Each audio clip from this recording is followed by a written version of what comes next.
લાડુ બનાયા mummy? હો બેટા, ફરાળી લાડુ બનાયા. ફરાળી? એકદમ મસ્ત જો. ઉપવાસમાં ખવાય એવા? હા, શ્રાવણ મહિના સ્પેશિયલ. એવું? ભગવાનના ભોગ ધરાવાય ને એવી આ. મસ્ત આમ જોઈને ખાવાની ઈચ્છા થઈ જાય ને. પણ એટલા મસ્ત હોય એકદમ. પોછા પોછા. અચ્છા.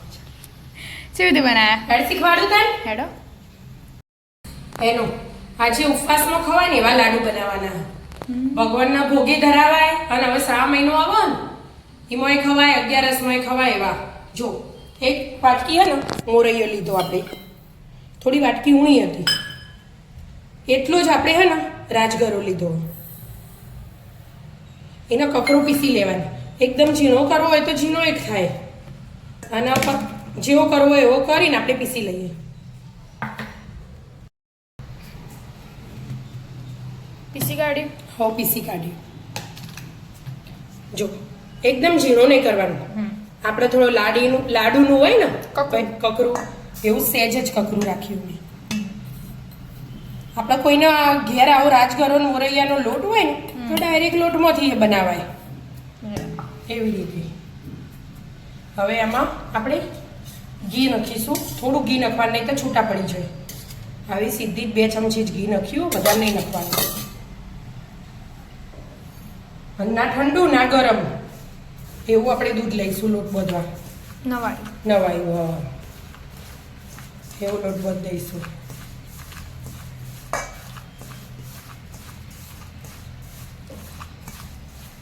હવે શ્રાવણ મહિનો આવો, બધા શ્રાવણ મહિનો કરતા હોય ને, અને હવે તહેવારે બધા આવો એટલે ભગવાનના ભોગ ધરાવો હોય તો એ ચાલે.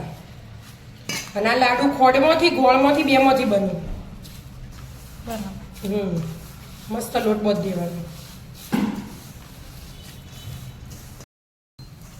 થઈ ગયું બધું ભેગું? આવો જો મસ્ત લોટ બંધાઈ ગયો. થોડો કાઠો જોઈએ ને આ તો? હા, ઢીલું કરવું હોય તો એ ચાલે. એવું? હા, પણ આવો રાખવાનો, વધુ નહીં. અને નાના નાના આપણે જેવા ઘઉંના લોટના મુઠિયા કરીએ ને એવા જ મુઠિયા બનાવી દેવાના આમ આમ કરીને. બરાબર. બસ આવા નાના નાના બધા મુઠિયા બનાવી દેવાના, અને ઘી મૂકી દેવાનું, તે ઘીમાં તળ દેવાના. બરાબર. જેને તેલમાં તળવાય તેલ, પણ ભગવાનને ધરાવો હોય ને એટલે આપણે ઘીમાં તળવાના. આવા નાના મોટા જેવા બનાવે એવા બનાવવાના મસ્ત મુઠિયા. બધા મુઠિયા બનાવી દીધા? હા, જો બધા મુઠિયા બની છે. આ છેલ્લો અને ઘી એ ગરમ થઈ ગયું, અંદર થોડું ચેક કરવા એડ કર્યું મેં લોટ. હા, થઈ ગયું. સ્મેલ છે મસ્ત. મસ્ત સેજ બ્રાઉન કલર ના થાય ને એવા મસ્ત તળી દેવાના.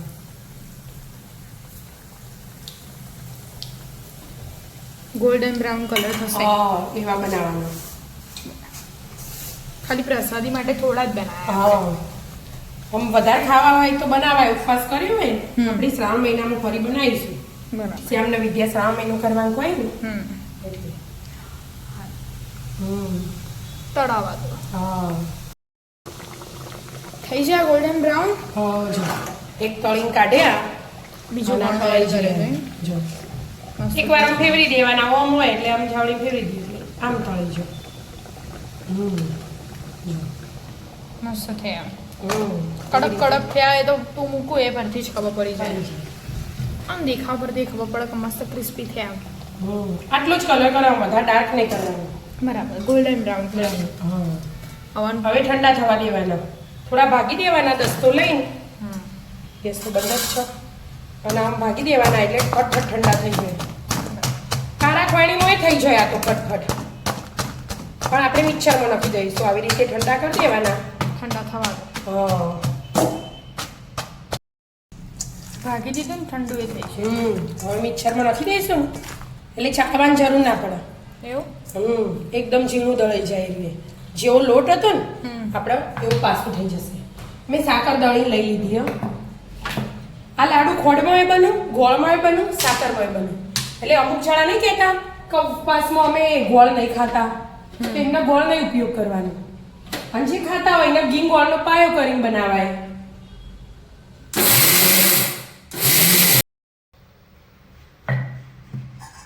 પીસાઈ છે? આવજો પીસી ઝીણું ઝીણું થાય. હા, એટલે ચાળવું ના પડે. અને આપણે પારા ખોડીને ખોડીએ તો ચાળવું પડે. પીસી જ લેવાનું એટલે પીસી લેવાય એટલે ફટફટ થઈ જાય. મસ્ત એકદમ જો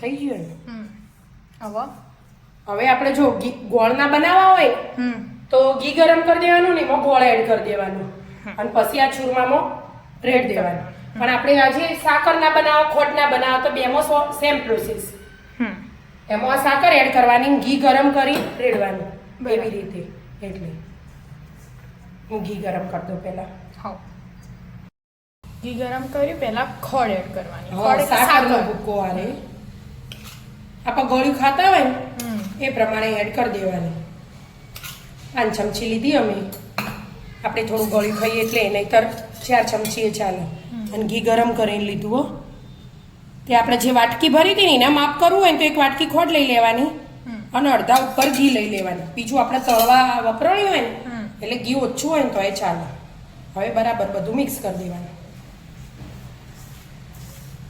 આમ તો આપણને ગોળના જ ભાવું આપણા ઘરમાં બધા ગોળના લાડુ ભાવું પણ આ ખવાય ને આપણે બાપાના ગોળના જ બનાવીએ ગણપતિ બાપાના ગોળના બનાવીએ જો મસ્ત લાડુ વળી એવું થઈ ગયું બરાબર મિક્સ કરી હા હાથ હરી મિક્સ કરીએ ને એટલે આ સાકરનો ભૂકો ને એનું પાણી છૂટે એટલે મસ્ત ઘી બે બધું મિક્સ થાય ને તારજો મિક્સ કરવું પડે હવે કારે બધા તહેવાર ચાલુ થાય ને એટલે ભગવાનને ભોગ ધરાવા થાય રોજ અલગ અલગ વધારની જરૂર નહીં આપણે થોડુંક થોડુંક જે બનાવતા હોય ને એમાં આપણને જેવું ભાવતું હોય એવું ભગવાનને ભાવ જ એવું ધરાઈ દે જો આમ લઈએ ને મસ્ત લાડુ બનશે ગોળ ગોળ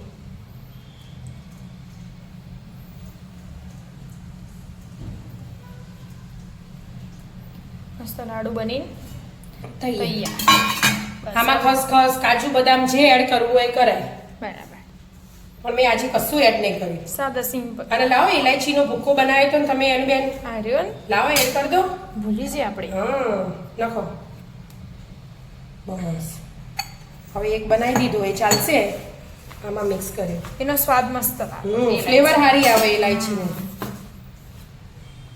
આવી રીતે નાના નાના લાડુ બધા બનાવી દેવાના હા અને ડીશ ભરી દો હા ભરી દો મસ્ત બને હો મમ્મી જોઈને ખાવાની ઈચ્છા થઈ જાય હા થઈ તો જઈએ ભગવાનને ધરાઈ દીધા મેં અને આટલા વાળી દીધા બરાબર મસ્ત લાડુ બન્યા મમ્મી ફરાળી લાડુ ઈચ્છા થઈ થઈ જાય જેને બધા ગળી ખાવાની ઈચ્છા હોય ને આપણા જેવાને બધાને એ બધો બનાવી હતું ગમે તેવો ઉપવાસ કર્યો હોય તો એ ખવાય બરાબર 11 હોય શ્રાવણ મહિનો તો આખો બરાબર ડબ્બો ભર્યો હોય તો ઘરે બનાવેલા તાજા તાજા ફરાળી લાડુ ખાવા આવી જાઓ મિત્રો અમારા વિડીયો ગમતા હોય તો લાઈક શેર અને સબસ્ક્રાઇબ કરજો રાધે રાધે